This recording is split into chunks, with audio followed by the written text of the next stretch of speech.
Welcome, Dave. Thanks, Gordon. We're going to play around with one of these rubber band powered planes. We're going to do something old-fashioned with it, and we're going to use some modern dirty tricks. These planes are designed to fly free in your schoolyard or front yard, and they work great. But if you tether these planes, you can get really fun, interesting performance out of them, and you can do pylon racing in combat with them, which you can't do when they're flying free. And to tether fly, you have to make a few changes in the airframe, and that's what we're going to do right now. So here's the stock model. And one of the things we're going to do first is the pilot's going to go. He's disruptive, and you're the pilot now anyway. And in order to get it tethered, you're going to need something for the tether hook to go on. We're going to take a high-tech modern paper clip, and we're going to put it on the left wing. And we're going to leave about that much of it out so we can hook our hook to it and tie it to the middle. And you can take a little piece of tape and secure it with the tape if you like, or if you're really feeling modern, you take some super glue and you put a little dab of the super glue top and bottom like that, and then hit it with your accelerator so you don't have to wait around.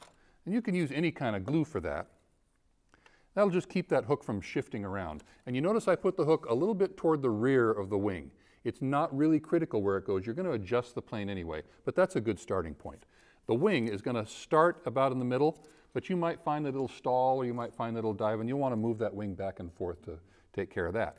And the final thing we're going to do on the airplane is we're going to change the motor. This blue motor that comes with it, it releases its energy very rapidly. And we don't want that. We want a longer flight, a more useful flight for this. And this is the thing that's going to be a little difficult is you're going to have to get a couple of items that you won't find at your local dime store. The first one is this rubber. It's called Tan Super Sport rubber, and it's especially for model airplanes. If you're lucky enough to have a hobby shop near you, they will likely have this. You want 1/8 inch size. Otherwise, you're going online. Many places sell it, and it's not particularly expensive. You don't want to waste it because it doesn't grow on trees. Oh wait, it kind of does grow on trees. Yeah. Some of it does. All right.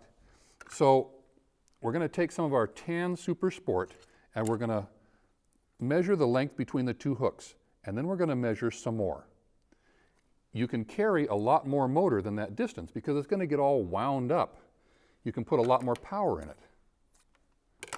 Take those two ends and hold them together and just tie an overhand knot like you're tying a balloon neck. But then you have to cinch it down and make it very, very tight. Is it good to tie a second knot just to be sure? Some people do that. I find I have good results with that. But if you Google tying rubber motors, you will find a lot of people have their own ideas on how to tie knots, and they're probably all correct. It probably is that way, if you have nothing else to do with your life. There you go. You can also lubricate this motor. Armor All works very well, or any rubber treatment or dishwashing soap. If you lubricate it just lightly, you'll find it'll hold a lot more power yet. If you're racing, you want to take every advantage you can over the poor schlub that you're racing against. And you mount the front on the front hook, and the knot always goes in the back. You see how that's just way more rubber, except when it's all wound up, it'll disappear. Well, Gordon, let's experiment here with winding. You're going to be my stooge. That's what you call the guy that holds. You're going to want to hold it like that so the prop doesn't turn. If you hold it so that the propeller turns, all we're doing is getting exercise. Right. And I'm going to put my magic rubber winder, and this is the other piece of equipment that you really need. When I turn this, it turns this much more than I'm turning, so you can wind it much faster. And you can stretch wind it, which makes a huge difference. Trust me, if we wound this short like that, the motor would break much earlier. If we wind it like this, we can put easily 20% more turn in it. How much turn do you put? Well, you wind till it breaks and you back off one turn. What you do is you take your batch of motor and you make a motor out of it and you wind it till it breaks. And however many winds that is, well, that's 101% of its capacity. And you want someone who will put up with being snapped in the finger when it breaks. Or you can use a doorknob and wind it off. That's no fun. That's not All fun right, at all. so for this one, we're going to go about 35 turns. 1, 2, 3, 4, 5, 6, 7, 8, 9, 10. 6, 7, 8, 9, 30. 1, 2, 3, 4, 5. And now this is about a third of how much this motor will hold. But when you pull it up, you see all those knots in there, so you know it's getting a good tight wind. Round the pole flying, they call it, tethered flying, first became popular during World War II when model airplanes were prohibited from most outdoor areas. And President Abraham Lincoln said that they could be mistaken for... Oh, no, not Abraham Lincoln. Oh, all right, fine. All right, it must have been a... So model airplane people found that about the only way they could have fun with their planes was to fly tethered, which they could do in their basement or in a room and not break the law. And what they found is not only was it okay during the war, but it was a lot of fun and it's continued ever since. All right, so this model is ready to go, and look at the long, long, long run we get and good power off of that, just with a third of the turns it'll hold. Okay, now let's go fly. Cut. All right, now... What's up, buddy? That means we're out of tape, right? The flashing red? Well, not till it stops, man. Okay. It's just gonna give you a warning. Okay, that's what I'm worried about. It's still rolling, right? Yeah. Yeah, you're still... No, you started to say We'll change the cut. tape before this next one, though. How many more segments like this do we have? This is the one where we'll need a bucket, right? No, I'm gonna build this here, and then we're all done with this. Okay. But are you going to show that you're going to wind, how much more wind, how many more winds? I should do a better winding job. Yeah. My mistake was I forgot I had a 6-to-1 winder. Yeah, it's 5 to 1, right. So we've got the hotter motor, the Tan Super Sport motor, and Gordon, I want you to help me. We're going to wind it up as a demonstration. You're going to be what we call the stooge. The stooge is the person that holds the other end. I feel so lucky. If you hold it like this and I wind, the propeller will turn and all I'll get is exercise. So you must hold it like that, hold the propeller still. And we're winding upside down because... Just so we can get at it easier. Okay. And this winder is a mechanical winder designed for this purpose. And again, if you have a good hobby shop nearby, they will sell you one. Otherwise, go online, Google rubber winder, and they're not very expensive and they last forever and they're great fun. We can stretch it out like this, which you can't do if you wind with your finger. You get a lot more turns in it, a lot more. This one's a 6-to-1 winder, so I'm going to start with about 50 turns.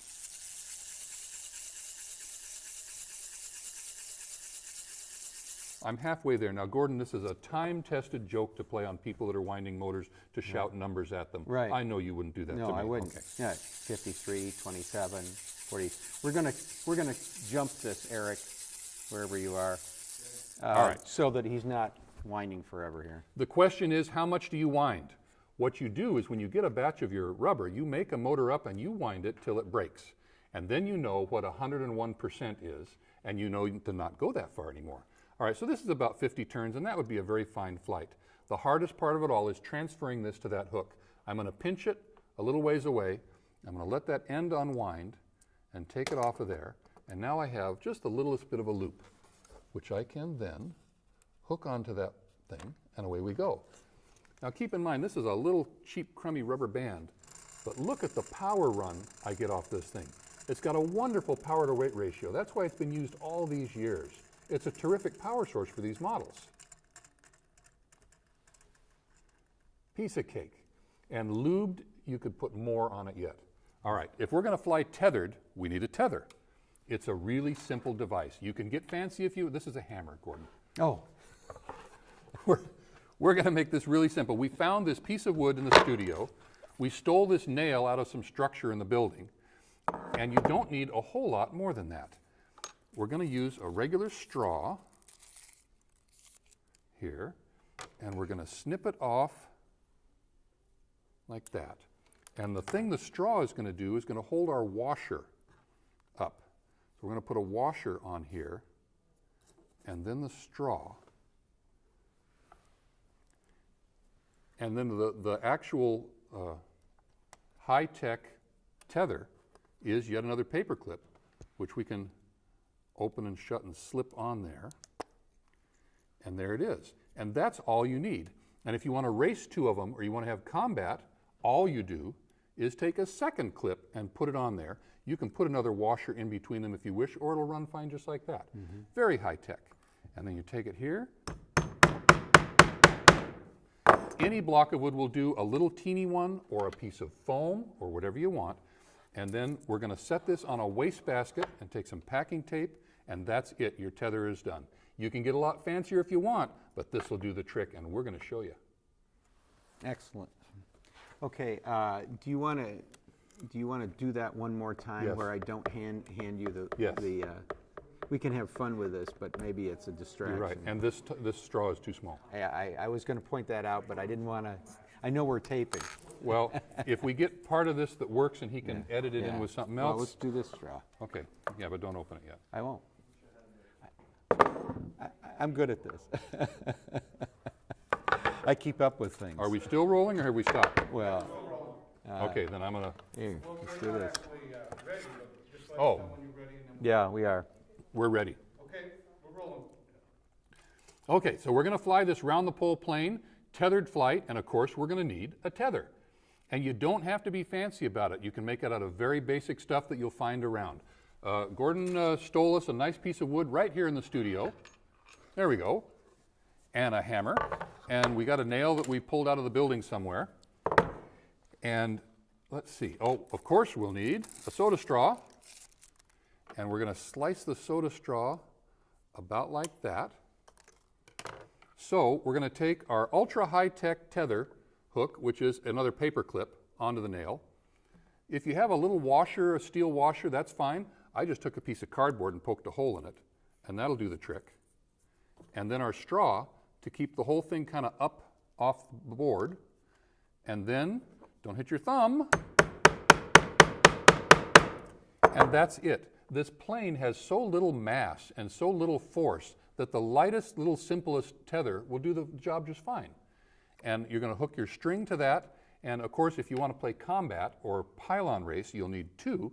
So you just take a second paper clip and pop it on there next to it, and it'll work just fine. We're going to tape this on top of a wastebasket, but you can use a box or just anything to get it off the ground a little bit. Or if you want to get really fancy, you get an old broom handle and put a little nail in the top of that and use that. Okay, let's go fly. Okay, Gordon, we got our plane. We're ready to fly tethered. Here's our tether. We have a high-tech space-age wastebasket. Let's put the tether on top of that and get it going. Again, you can make a fancy tether if you want, but this one will do just fine. And packing tape, as always. Now, this piece of board is considerably larger than we needed. Okay, let's do that again. Start over. You're here when you're standing, here when you're kneeling. You're right. Send you to Neil. Okay, Gordon, we got our plane ready. We got our tether ready. Let's do some round the pole flying. All right, we're going to put the tether on our high-tech space-age wastebasket. This board is much larger than we really needed. We just are using whatever we found. You can use a much smaller chunk. The issue with it is that these corners are out a little far and they might snag the string. So we're going to use packing tape. We're going to put them around the corner and secure it to the wastebasket with that. And that'll help smooth that passage of that string over it, just in case there was going to be any problem. It doesn't have to be secured to this very strong. You can use masking tape or duct tape or whatever. It's hardly any pull actually from it because the airplane is so light. I have here just regular thread, carpet thread, or anything you've got will do fine. You measure the area that you have to fly. You measure from your pylon to the airplane, and that's how big a circle you can fly, although 2 meters is pretty ideal for it. So this end just gets looped onto our paper clip, like that. The other end, weight matters, because the airplane has to carry that around. So I've got a loop, and I've got a paper clip. And what you can do is use that paper clip as a hook on there, or you can use a dirty trick and cut away a bunch of the paper clip with your wire cutters and leave that much metal on the ground so the plane only has to carry that much. And it just hooks right in there, and that's that. Okay, Gordon, we ready to wind? Ready to wind. We've got our tools all in here where they won't be in the way. You're going to be the stooge again because you're an experienced man at this. I'm so lucky. Now, if the motor breaks and you get snapped, I stand to the side, so I don't stand in front. I stand to the side. your fingers are still there. And my fingers are. And truly, if you snap your fingers, you'll survive, okay? It's not that big a deal. All right, so I've got my winder, and I'm going to wind, and I'm going to count my winds. We wound to 50 winds before. We're going to go to 70 now.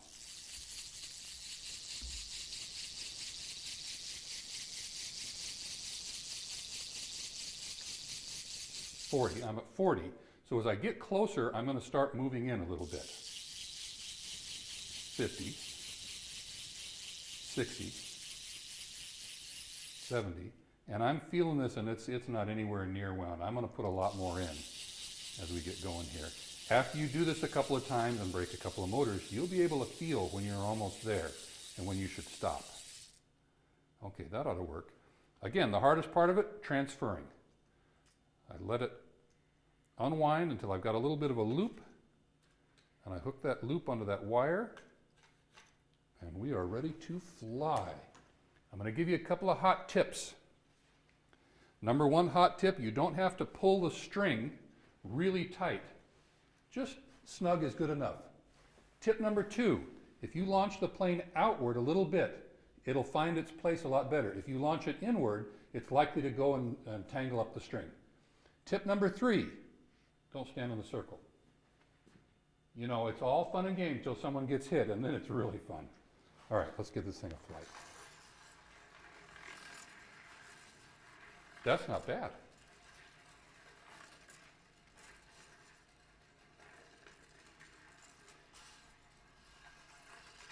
Is an important tip now. We're stretching it out because you can put a lot more turns into it. And with this 5-to-1 winder, I'm going to try about 100 turns on it. Really get a good flight, and I'm going to count them. And as I get up to around 70 or so, I'm going to start coming in closer in, getting ready to transfer the motor. 20, 40, 60, 70, 80, 90, that's 100. And we're still not really close to breaking on that. That'll take a lot more. After you do this a few times and you break a couple of motors, you'll be able to feel when you're right on the edge and you better stop. All right. Once again, time to transfer. You don't want to pull the wound motor off the hook because the edge of this is a little sharp and you'll nick the motor. So you grab it and let it unwind a little bit till you've got just a little bit of a loop on the end, and you can snag that loop on your rear hook, and we're ready to go. All right. We have our tether, which we will put on there, and I'll take that. Thank you, Gordon. A couple of hot tips for flying. Number one, you don't need to pull it real tight. Just snug is good. Give it a good start. All right, tip number two, angle the plane out toward the outside of the circle. If you don't do that, if you angle it inward, it's likely to go in and snag and make a big mess of the string. Tip number three, let the propeller go and then let the plane go. If you let the propeller go first, the torque will roll the plane over and crash it. Tip number four, don't stand in the circle. It's all fun and games until someone gets hit, Gordon, and then it's really fun. It won't be me.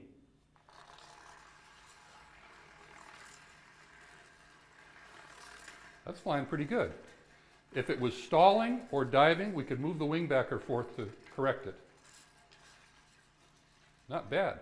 Now, Gordon, wait till you see what happens when we fly two in the circle at once and pylon race. Great. I thought we were done rolling, and I was going to have you add that. So I gestured. Do you want to just have him say that once again without me? Just tag that line. Are we in enough light to be shown? Come over here.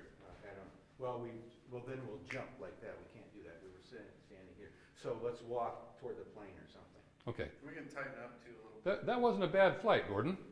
Now, let me show you what happens when you fly two at once and we pylon race. Cool.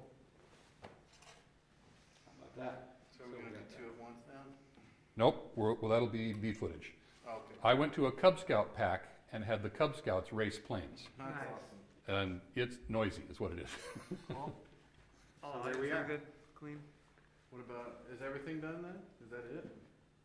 That's it. Oh, I didn't know if we were All right, flying that deep. there's one more we could do. You want to do the 4-engine or no? Well, we would be sitting back. We needed that set, I thought, to do that. No, we don't have to. Do Okay, then we won't. That's done. Okay. Leave it, All right then, that's a Can wrap. we do fellas. another flight maybe? Just Yeah. no explaining, just like. That's not a bad idea. Because I haven't been able to get I'll any go good, order some food for I us. haven't been able to get any good, heights on them. Everybody's okay with like pepperoni pizza? Yep. Sure. I'm kind of broke I know today. you like cheese, so I we do, got cheese. I do like Is he cheese. getting it? Yeah. Is he paying for it? But I don't, Yeah, I mean, I'll just Thank pull you, the buddy. pepperoni off. I'll give you somebody the extra pepperoni. I don't care. Are you sure? You want Yeah, pepperoni I'll pizza just without? get Pepperoni is good for your I'll blood, get 2 Gordon. peps and 1 cheese. Oh. and- Sounds great to me, man. Thank you very much. All right, so we're going to roll on one more flight. Let's Just- try one more, without, you don't have to go through the whole rigmarole. And I'll try to Just- follow it too. You 'cause wanna- I got some Fly good it. close-ups Here. of it just spinning around the Wants to wood. fly it. Yeah, So I'll try to. it's just follow hard it. to get to stay. I know. Tell me about it. I mean, I did it with the other one, but I was much lighter, a little bit lighter. Just like maybe Do you want me to keep it wide or do you want me to try to follow it? Try to take that. No, you stay tight. 5 to 1, 6 to 1. Stay wide. Yeah. Let's stay wide. We'll edit that out and leave it at 5 to 1.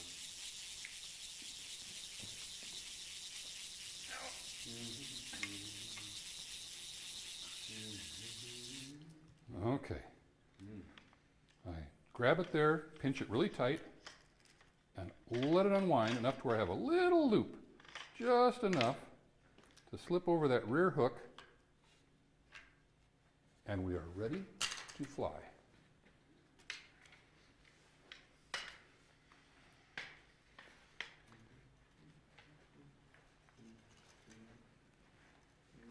I'm just staying away.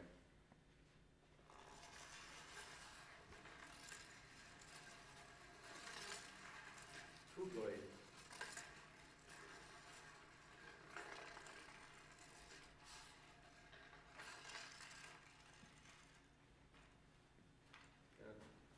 I would love one more shot at that. I just realized I could use these wheels to my advantage. All right, one more time? Yes, and this time let's do that talk, that rap afterwards when it lands. Yeah, okay, I mean, as long as we're going to do that, because I don't think we've done it very skillfully yet. okay. So we should move the wing back Yes.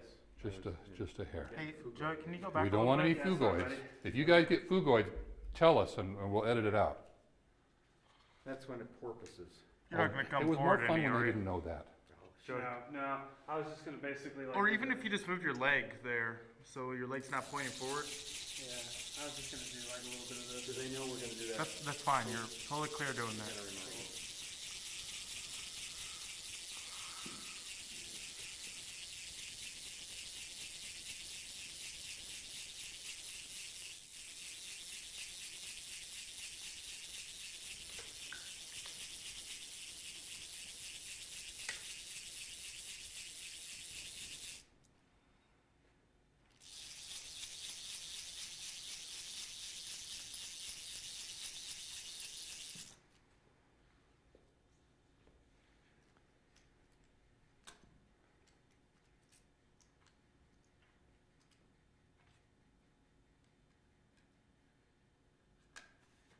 Okay.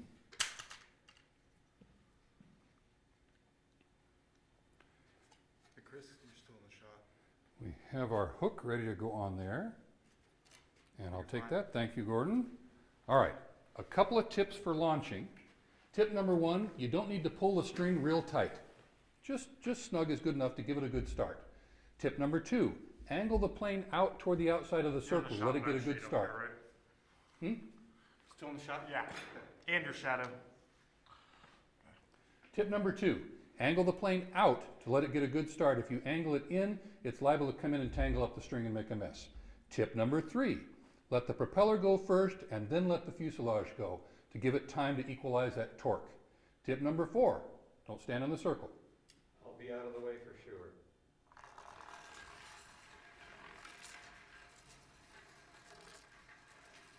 Look at that thing go.